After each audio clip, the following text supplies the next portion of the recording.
किसी भी खेल में शायद ही ये होता हो कि कोई सेमीफाइनल जीत जाए तभी उसे फाइनल की शील्ड थमा दी जाए, लेकिन ये भी नहीं होता कि कोई टीम सेमीफाइनल को फाइनल की तर्ज पर खेले। ठीक यही हुआ है 5 राज्यों के चुनाव में। टीम मोदी ने 5 राज्यों के चुनाव में 3 राज्यों में फाइनल मैच खेला और जीत भी लिया।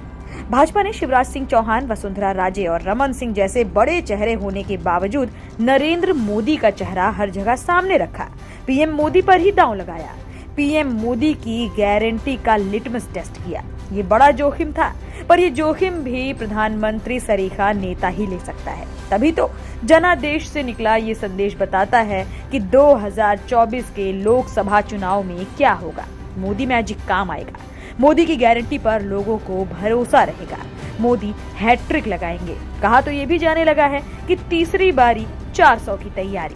जनादेश से निकला संदेश बताता है कि पीएम मोदी की जनता में गहरी पैठ है।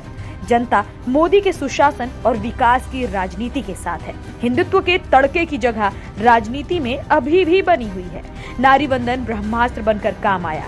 तुष्टीकरण बनाम ध्रुवीकरण में भाजपा के ध्रुवीकरण में दम है। मोदी बनाम कांग्रेस चुनाव बनाने की रणनीति में मोदी की जीत निश्चित है। देश का माहौल ऐसा नहीं है जैसा मीडिया और विपक्ष पेश कर रहे हैं। जांच एजेंसियों की कार्रवाई जारी रहनी चाहिए। भ्रष्टाचार पर जीरो टॉलरेंस की रीति और नीति दोनों जरूरी है। आधी आबादी यानी महिलाएं और लाभार्थी वर्ग के पास मोदी के अलावा कोई ऑप्शन है ही नहीं। ओबीसी मतदाता मोदी पर यकीन कर रहा है। तभी तो भूपेश बघेल का पिछड़ा प्रेम कांग्रेस पर भारी पड़ा, क्योंकि उन्होंने पिछड़ा मोह के चलते आदिवासियों को वाजिब तरजीह नहीं दी। यही नहीं, छत्तीसगढ़ में कांग्रेस ने जातिगत जनगणना करने का वादा किया। राज्य में करीब 41% ओबीसी मतदाता हैं। बावजूद इसके भाजपा छत्तीसगढ़ में 46% मतों के साथ 54 सीटें जीतने में कामयाब रही, जबकि कांग्रेस 42% मतों के साथ 35 सीटों पर सिमट गई। मध्य प्रदेश में भी ओबीसी मतदाताओं ने भाजपा पर ही भरोसा जताया। शायद कांग्रेस ये भूल गई कि पिछड़ा वर्ग आयोग को संवैधानिक दर्जा तो पीएम मोदी ने ही दिया है।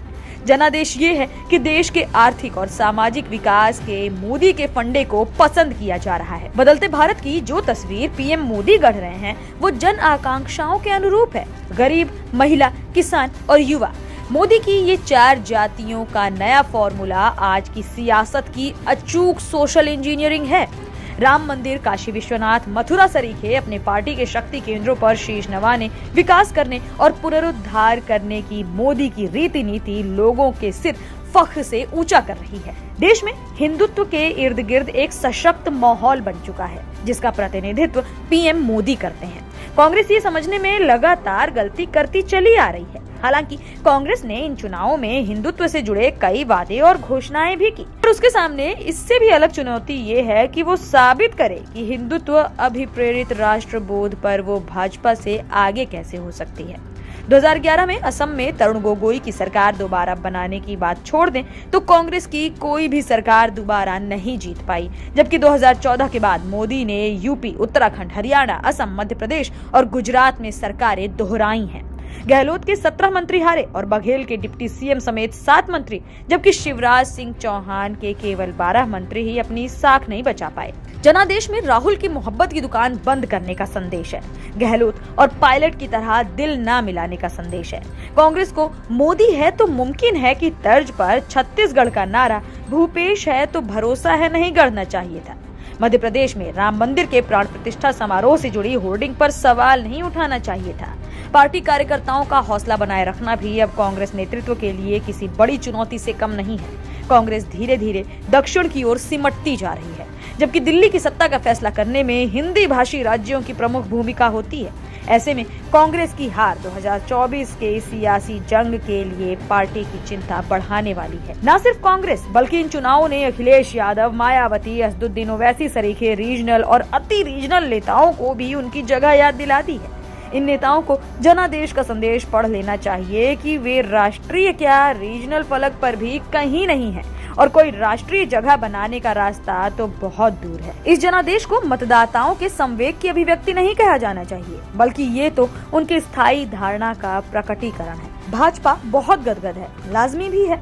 सभी अनुमानों और अटकलों को दरकिनार करते हुए भाजपा ने 3 बड़े राज्यों में सरकार बनाई है और इससे भी बढ़कर खुशी की बात यह है कि अब 2024 के सबसे बड़े चुनावी फलसफे का रास्ता काफी हद तक साफ हो चुका है।